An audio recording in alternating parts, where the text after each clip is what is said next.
Interesting point. When the handshake didn't happen earlier this week, we were all talking about, well, the hardliners in Iran must be pulling Rouhani back.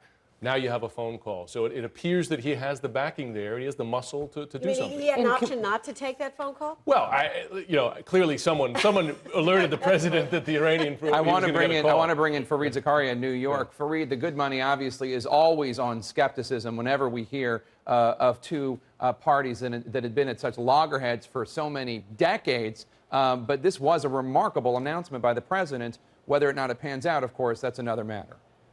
Oh, of course, as he pointed out, this is the first time since 1979 that the leaders of the two countries have talked.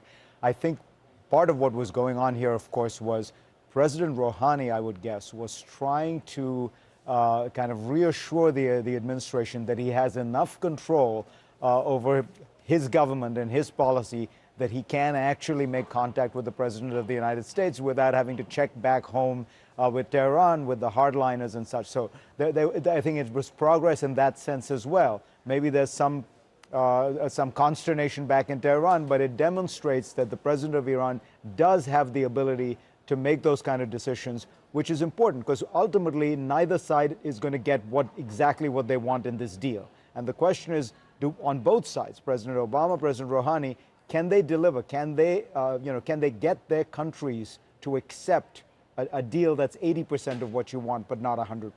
But Fareed, if earlier in the week, as Jim just reminded us, President Obama wanted to meet and have a handshake with President Rouhani, and President Rouhani sent the message back to the White House, he can't do that, the politics back home are too difficult. What would change so that this phone call and this conversation about a comprehensive agreement could take place? I would guess that President Rouhani was probably startled by the amount of blowback came. You know, I met with him with a small group of people, a small group of journalists right after that, the next morning.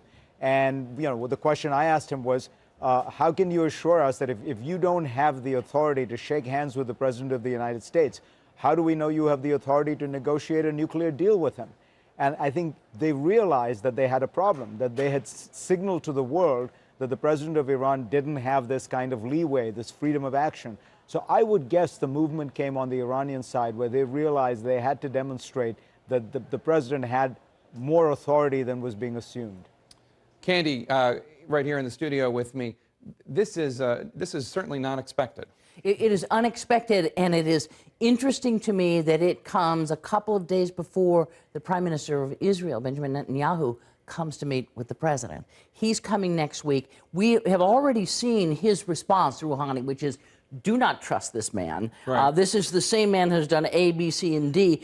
The whole idea of Iran... The Israelis hold him partially responsible for the bombing of that Jewish center in Absolutely. Argentina. And I predict another rough meeting at the White House between Netanyahu and this president, who have had a rocky relationship, Syria. as you and know, Syria? and in Syria. But I think Iran, because Israel is already convinced that they have passed that point where it's very obvious that they're making nuclear weapons. The U.S. is not as convinced. I just think this will be an interesting meeting. If there is a savviness there, it is very savvy indeed. On the phone right now from Tehran, Iran, we have Reza Sayah.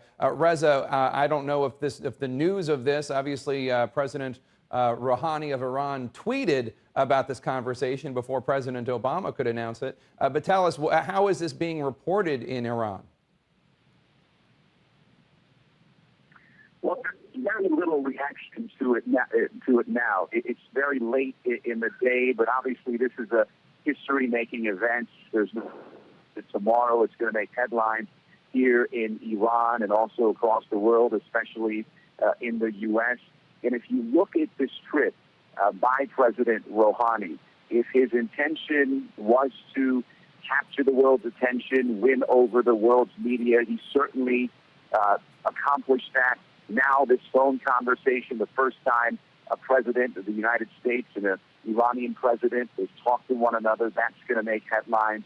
But here's a critical point. I think lost in all this publicity is the fact that President Rouhani, even with his new mild mannerism that's a stark contrast to the former president, even with his conciliatory tone, he has made it clear that his position is not different than the Islamic Republic's position, what it's been for years. And that is they're not going to back down from what they describe as a peaceful nuclear program. They are not going to back down from uranium. So no matter how this is viewed by the world, this nuclear program and these negotiations are going to come down to what kind of agreements these two countries are going to be able to hammer out. So certainly this is going to make headlines, but in the end, are these two countries going to be able to strike a deal when it comes to the nuclear program, this obstacle that's in the way of these two countries establishing